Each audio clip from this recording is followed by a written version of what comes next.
भाई अनिल जी मेरी आवाज सुन पा रहे हो तो मंच के पास आए।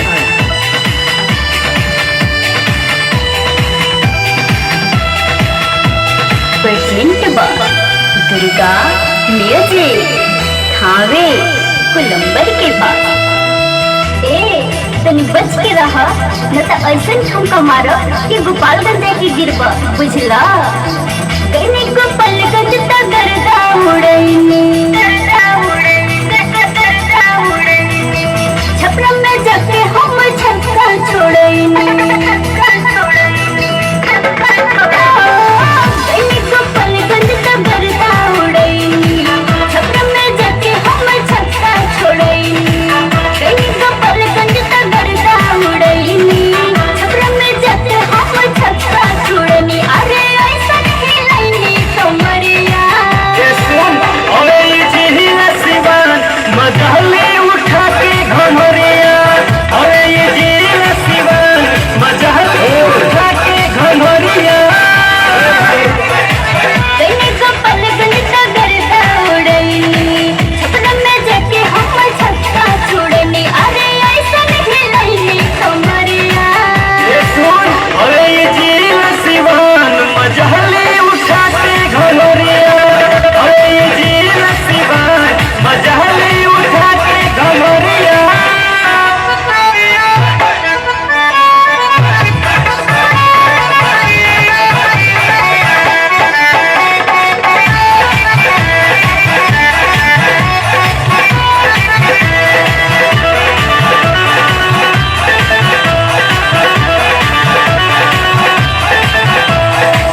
Present by Durga music Thawe कोलंबर के पास।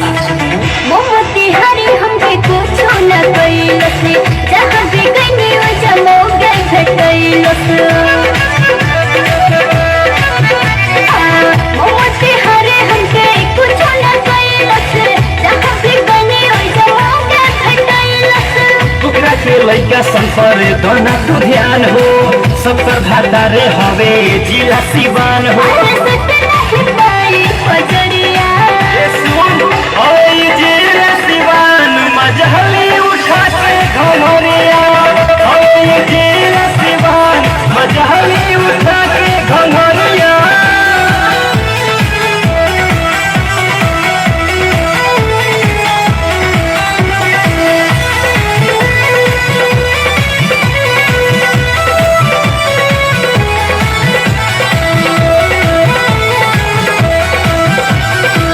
बलिया बनारस हमरा पड़ल बा पीछा उड़न होई बाबू तोहर की इच्छा। बलिया बनारस हमरा पड़ल बा पीछा उड़न होई बाबू तोहर इच्छा। हवे ना आरा नहीं हब कुसर हो नाचो हिला के गोरी अपन कमर हो। नहीं पाई लहरिया अरे जिला सिवान मजहले उठा के घमरिया।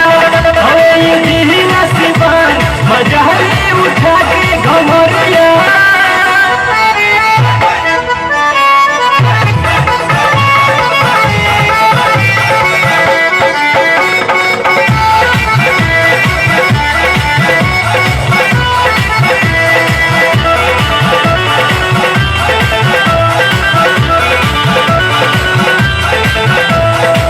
Present by Durga music Thawe कोलंबर के पास। सोने संगतवा के बिगड़ल बचल हो अनन निरंजन नहीं कर है बवाल हो।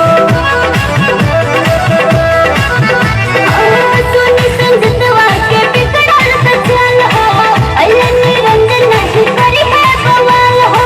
सुनो मोनिसा मानो सुन के बात हो अभी तो अखाड़ा के बस शुरुआत हो। पड़ल बावे हमर देवरिया सुनो अरे जिला